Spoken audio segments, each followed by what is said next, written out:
Hello, and welcome to the Perfect Franchise Podcast. I'm Chris, and joining me is my wonderful co-host, Andrea. In this podcast, we're on a mission to help you discover all that franchising has to offer. We'll explore expert strategies, interview successful franchise owners, and give you the tools to make informed decisions. So whether you're considering your options or you're ready to take that plunge, we're here to support you every step of the way. So let's jump into today's episode. Hi, and welcome back to another episode of the TPF podcast. Today, we're super excited to have Brianna Keefe, founder and CEO of Toastique. Brianna, welcome to the podcast. Thank you so much. I'm so excited to be here. So Toastique is a gourmet toast and juice bar out of Washington, D.C. We opened our first location in 2018 in 1,000 square feet at the Wharf in D.C. and being in a very touristy, high foot traffic area, we saw people all over the world. That really kind of sparked what we were doing and they wanted to see it elsewhere. And that's really how we started thinking about our growth strategy. But going back to the products and the core of Toastique, we really focus on gourmet toast. So large open face sandwiches. We make all the toppings in-house, from our fresh avocado smash, our hummus, pickled onions, peanut butter. You name it, we make it in-house. And then all of our cold pressed juices are made and juiced in-house, smoothies. And we actually did a branding refresh last year and incorporated coffee into our branding, which is now a huge part of our brand, having a full espresso menu, having an exclusive coffee partnership. And so now we kind of call ourselves all day cafe, something you can get for anyone where you walk in, that there will be something for them to enjoy. So that's just a little bit about Toastique. Okay. And it's my understanding Toastique was your brainchild. This was started out as just an idea in your noggin, right? So walk us through what it was like to have this idea. Lots of us have ideas. Most of us don't turn them into not only a working restaurant, but then a national franchise. So what was that journey like? How did you get that first one started? Tell us a little bit about that. We always like to hear the origin story. And then, so how you started, and then about the point when you said, you know what, I think this could be more than just one or two locations. I think we might want to expand, and then, how you decided to franchise. Yeah, so really how Toastique came about is it combined all my passions for healthy living, for clean, beautiful, healthy food, for restaurants. I worked in restaurants my whole life, mainly front of house. I started as a host and served, and ended up getting a degree in hospitality management and a minor in business. And I've just always been in the hospitality industry. I love connecting with people. And it was really just to create myself a job. That was my vision for Store One, and just combining things I knew I loved, knew I was good at. And that was pretty much it. I was working in events and was getting a little burnout, which seems a little crazy. I was only less than 2 years in the corporate world, but I was like, enough is enough. I really believed in myself and knew my work ethic, and I wanted to be working hard for me and feeling directly rewarded for how much work I was putting in. And so, that really gave me the push. I was 24 when we first opened Toastique, and I felt like I had nothing to lose. I don't have kids, I didn't even have a pet. And so I was like, worst case, I can go get a serving job, if this fails, and everything's going to be okay. And everything turned out to be okay. And I didn't have to do that, but really, I was just on cloud nine from day one opening. And I just loved being in there, getting to know everyone, and really just kind of just showing people the products. Juice bars, people have seen juice smoothies and bowls, but no one really, even to this day, no one does toast like we do. And even though the word toast is kind of trendy overseas, people are eating open face sandwiches, tartines, and I think matching how beautiful it is with the taste, that it tastes just as good as it looks, is something that people were really surprised about. And so having people in a very touristy area like Washington, D.C., they were like, oh my gosh, this is so good. I want to open one. You need to come to my hometown. You should franchise. And at the time, it was just overwhelmingly great, but I was like, I don't even know the first thing about franchising. And it really just kind of sparked our interest of okay, we're on to something. How do we want to grow? And ultimately, we ended up going the franchising route, but I think differently. I think even to this day, the way that we're franchising is a little bit different than stereotypical franchises like big chains. Like we're really looking for owner operators, people who are passionate like me about the brand and wellness. And for me, that's how I feel like we're going to be sustainable for many years to come. Because if you have someone with the same passion as me that is really excited about the brand, they're going to care more than a manager we send across the country and hope for the best. And so that's kind of what we've been doing. We've been choosing partners that are really passionate about it, that want to be the face of the brand, that are part of their community already and want to just bring Toastique to their community. And yeah, I think that's just kind of our mentality that we've gone through this whole time, and it's been working out. And that's how we continue to partner and grow.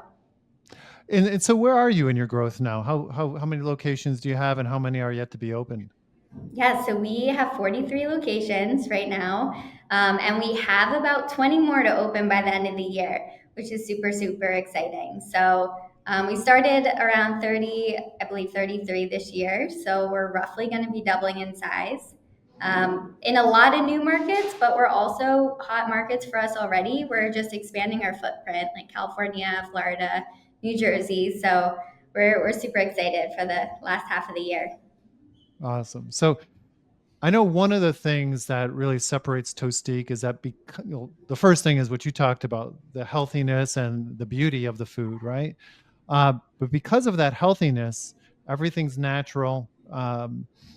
It changes the way the food has to be prepared, which changes the build out of the location, the equipment that you need. So you end up operating far more leanly than a full blown restaurant build out. Can you talk about that and why? So, what's different between a Toastique behind the scenes and a typical restaurant, and then why that's such a big advantage for your franchisees? Yeah, I mean, I think the biggest thing is we don't have any cooking equipment. So we don't need a hood, a grill, stove, anything like that, but we're still making everything fresh. And so from the beginning, getting really creative on kind of not letting our customers know we're not cooking. I think something with so much freshness and detail, people automatically kind of assume that, how are they doing that? But I think that's the beauty of Toastique is that it's a simple model. You don't need to hire a cook or a chef, and everything is teachable. But it's still fresh. So the only equipment we're using is a juicer and a food processor, and that's pretty much it. But I think really tasting the freshness in it, and we always find a local produce vendor because we go through more produce than you can imagine. But it's either getting juiced, it's getting smashed, it's being blended in the smoothies. So that's the core of our concept is just produce. Okay. Um, so you're a healthy food concept. I think a lot of people, rightly or wrongly, assume that healthy food concepts are only going to work in certain markets. So, I guess, is that true, or does everywhere care about health in their food quality? And two, if it does only work in certain markets, what markets are those? What are you looking for? I think also a really great thing about Toastique is we don't put ourselves in a box where we only appeal to, gluten-free, vegans, whatever. We have all those things. We can accommodate every single person that walks in with an allergy or a dietary preference, but also if a more of a traditional food eater comes in and they just want like real cheese and real prosciutto, we have that. And I feel like it's a nice balance because we attract the health nuts and then we also attract the people that, it's just real food at the end of the day. And like we have real smoked salmon and real prosciutto. And so it's just wholesome food. And I think that's, we always say it's like you can come in with a whole group of people of all ages, all backgrounds, whatever, and there will be something that they like. And I think that's something that is really important to us is just the whole education process. And really, no matter if it's a part-time employee or an owner, like that they're able to talk about Toastique and our products and make recommendations and suggestions based on what the customer is asking. Right. Right. Now, you'd mentioned earlier that you're looking for owner operators. Are you specifically looking for folks that have worked in the restaurant industry before, or is it okay if they haven't? Um, who are you looking for, and who does the best in your system? Yeah, the people who do the best are the go-getters and the people-oriented people that have that natural leadership style. Restaurant experience really doesn't matter. I think, yeah, maybe it helps, but you could have restaurant experience and just someone that can't build a team and can't motivate a team, and that's not going to work. Our top performers right now, none of them have restaurant experience. One's a realtor, one's a nurse, but the same thing between all of them is that they have experience leading a team. It's something they genuinely enjoy. Getting to know people, playing on their strengths, their weaknesses, and really giving them the patience and guidance to succeed. And so that's really how we, look for our partners is do you like talking to people, and not only your team but also the community, the guests? Like, are you comfortable talking to people and just motivating your team? And it's really a people business, so focusing on people that genuinely like it is the Yeah. number one thing that we see in our most successful owners. Okay. So, kind of walk me through the life of a new franchisee. So, I'm approved by the franchise. I sign on the dotted line. What kind of help and support is Toastique going to give me as far as finding a location, helping me with that build out, sourcing the food? Because you said the produce at least is local, so we've got to find that.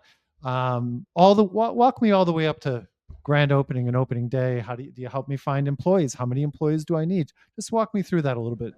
Yeah, yeah. So I think feedback that we've gotten and just being very self-aware of our team, I think our support system is probably one of the best, and we're very, very hands-on. Everyone on our team is very passionate about the brand and what they do, and especially in their specific area that they work on too. So from signing the FDD, immediately you'll have a kickoff meeting with our real estate team. And then also be working with our senior project manager. And what we have is this thing called Steps to Success. And basically, it's like a huge interactive checklist that Tristan or our senior project manager, kind of leads the whole way through, having calls with her. And once it gets to around the 90 days, that's when marketing's introduced, our ops team is introduced.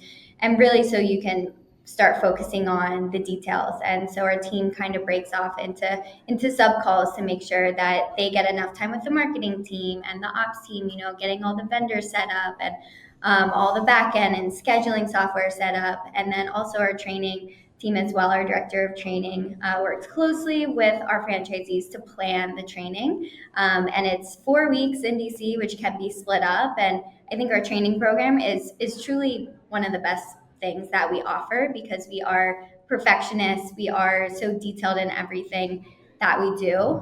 So it's very thorough. And really every step of the way is very thorough to make sure we're set up for success. And then after training, it's go time. You're finalizing your details, finalizing your store, getting everything wrapped up, and then we come out to support for grand openings around 8 to 10 days before and a few days after. And it's fun. I go to all of them. The only time I miss them is when we had two on the same day, which I was forced to choose which one I had to go to, and it was hard, but it's fun. You get to see the community come together, the store come together, the team come together, and it's just so exciting. So that's kind of the support. A brief overview up into grand opening, but then we also have a lot of post-opening support. So the calls don't stop there. We have weekly calls until both teams feel mutual, they're good, they're getting the understanding of scheduling their KPIs, inventory, things like that, which is then we'll move on to bi-weekly calls. And if you want to do more marketing initiatives or questions on that, or whatever it may be, or where you're ready to look on your second location, then we'll start to incorporate the project manager back in, our marketing manager, whatever it may be. Now that was great. So you've mentioned a couple of times marketing. And I think sometimes people have the misconception that, well, I'm opening up a restaurant. I've got a storefront. Then people try my food. They love my food and they just tell everybody, and it's as easy as that. But so talk to them about what it really takes to market the restaurant. Yeah, marketing is so important, especially going into new markets, but even going into, just expanding our markets. But something that we really focus on is our grassroots marketing. Of course, our marketing team kind of comes up with a playbook and really helps and guide the franchise owners on, what they should be doing. But at the end of the day, like, we want to see the grassroots marketing, like doing the pop-ups, putting a face to a name, because that is what makes everything's so valuable. Even if you're just meeting the franchise owner for the first time because you walked in Toastique, they're going to remember that. They're going to remember the connection, they'll remember the great experience, and they're always going to continue to choose Toastique over a big corporation because they know who they're supporting. So that's something that we really focus on prior to opening, but then those continued partnerships after. And it's very wide variety on kind of who and what you partner with. But in addition to that as well, we also just signed on a marketing agency to help us with, PPC and more digital ad spend. That has worked really well for us in the past. And our brand is so aesthetically pleasing and just is so great online. So that's where we see the most return. So working with us and our marketing team to not only do the grassroots marketing, but also the digital marketing online. So that every touch point that someone is seeing and feeling Toastique, it's all the same and all cohesive. Another topic as far as how you can help. One of the things we hear on our end of things when we're talking with clients is that, and this is for any franchise, not just food related franchise, any franchise, people's big concerns these days is it hard to find people to work for me?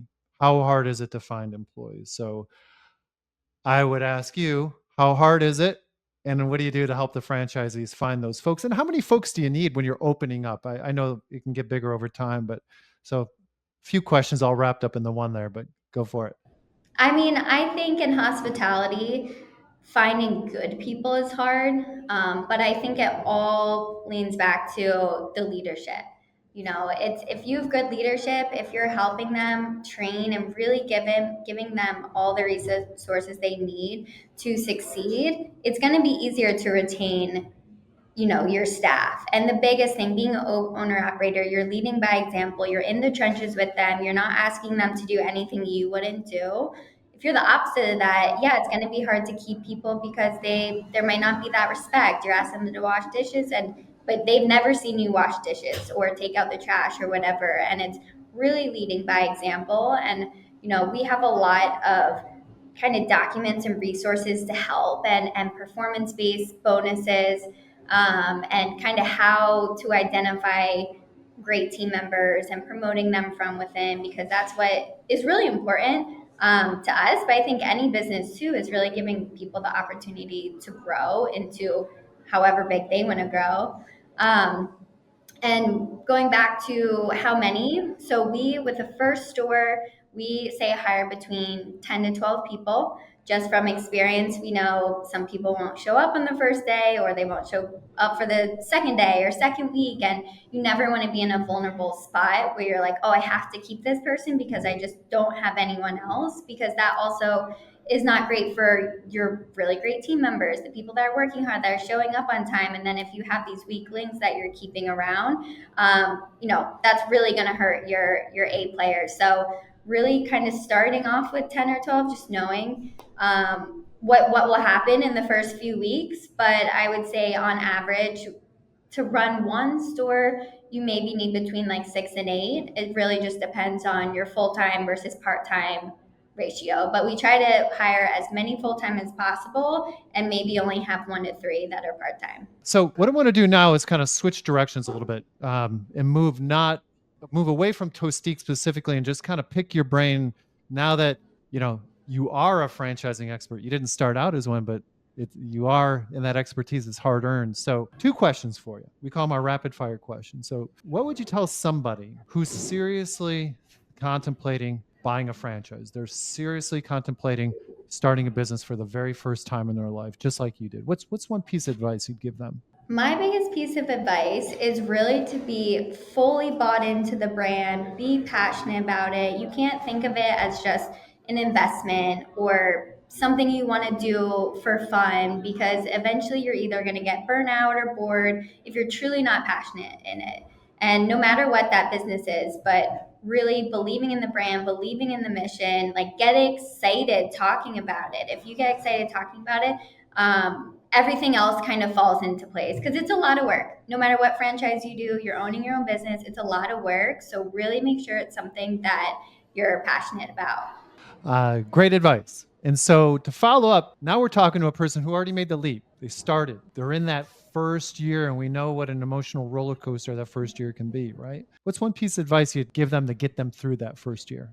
I would say to stay in it, be present with your team, your community, your customers, talk to them, really, really just be present in all aspects of that word and meaning and being in the business, because you're laying the foundation, not only for, that one store's success, but your growth as well. And it's so difficult to go back if you aren't really perfecting that first year.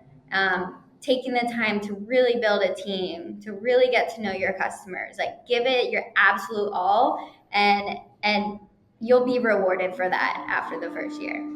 Well, Brianna, we're super excited to have you. We, as people watching can tell, we lost Andrea midway through the podcast, but we're super excited to have you. We wanted to have you on get the founder's perspective, because we're all big fans of Toastique here at the Perfect Franchise. So thank you so much for spending the time, and for those listening or watching, you can learn more about Toastique by contacting us here at the Perfect Franchise. And remember, we can't promise you business ownerships for you. We can't promise you franchisings for you. But if you work with us here at the Perfect Franchise, we can promise that we have a process in place to help you have the most educated franchise exploration that you can have. And possibly at the end of that education, there might be a perfect franchise for you. Until the next time, take care.